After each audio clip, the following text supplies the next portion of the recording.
अगर आप अपनी फसल सरकारी खरीद पे बेचना चाहते हैं, जैसे अभी अगर आप चना या सरसों सरकारी खरीद पर बेचते हैं, तो सरसों में 1000-1200 रुपए का क्विंटल के पीछे फ़र्क आ रहा है, जो कि काफ़ी बड़ा फ़र्क है।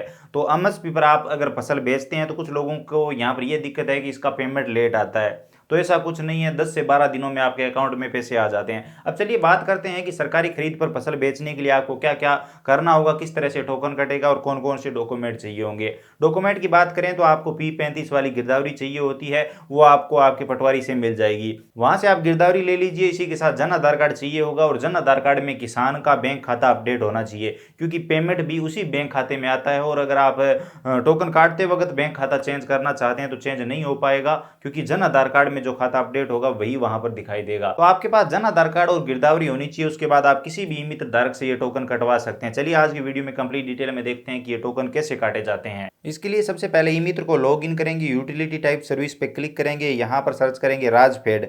राजफेड लिख के सर्च करेंगे तो यहाँ पर आपको ये सर्विस मिल जाएगी, समर्थन मूल्य के लिए पंजीकरण। यहाँ पर आप देख सकते हैं एमएसपी पर फसल बेचना चाहते हो तो इसे सिलेक्ट करेंगे, ओके करेंगे।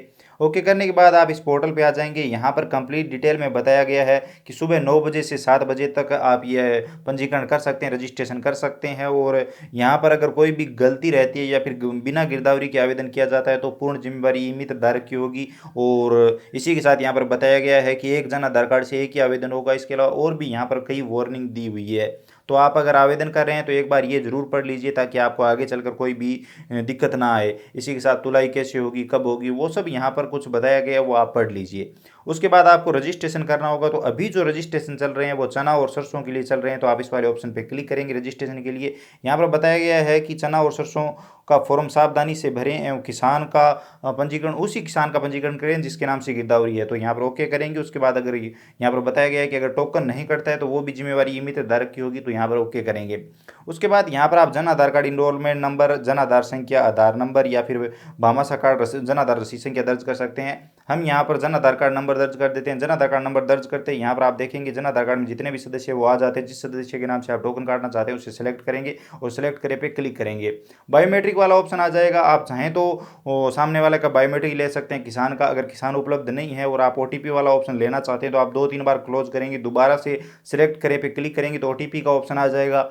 अब यहाँ पर ओटीपी भेजेंगे और आधार कार्ड में जो भी मोबाइल नंबर रजिस्टर होगा उस पर ओटीपी जाएगा। ओटीपी यहाँ पर आप दर्ज करेंगे और ओटीपी मान्य करे पे क्लिक करेंगे तो यहाँ पर ओटीपी वेरीफाई हो जाएगा।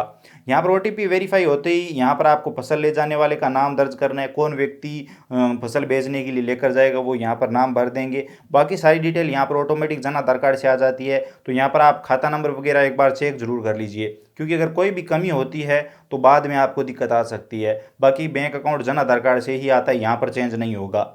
उसके बाद अगर बटाईदार है तो यहाँ पर हाँ करेंगे और भूमि मालिक का जन आधार नंबर या भामाशाह कार्ड दर्ज करेंगे और कब एग्रीमेंट हुआ है वो भी यहाँ पर बताएंगे। लेकिन अगर किसान के खुद के नाम से ज़मीन है, किसान खुद ये टोकन कटवा रहा है, तो ये सब डिटेल देने की आपको ज़रूरत नहीं है। उसके बाद आपका खरीद केंद्र कौन सा होगा वो यहाँ पर आपको सिलेक्ट करना होगा। यहाँ पर आपको तहसील सेलेक्ट कर लेनी है। उसके बाद क्रय विक्रय सहकारी समिति कौन सी है वो यहाँ पर सिलेक्ट कर लीजिए, आपकी तहसील का नाम शो हो रहा होगा। खरीद केंद्र कौन सा है जहाँ पर आपको फसल लेकर जानी होगी।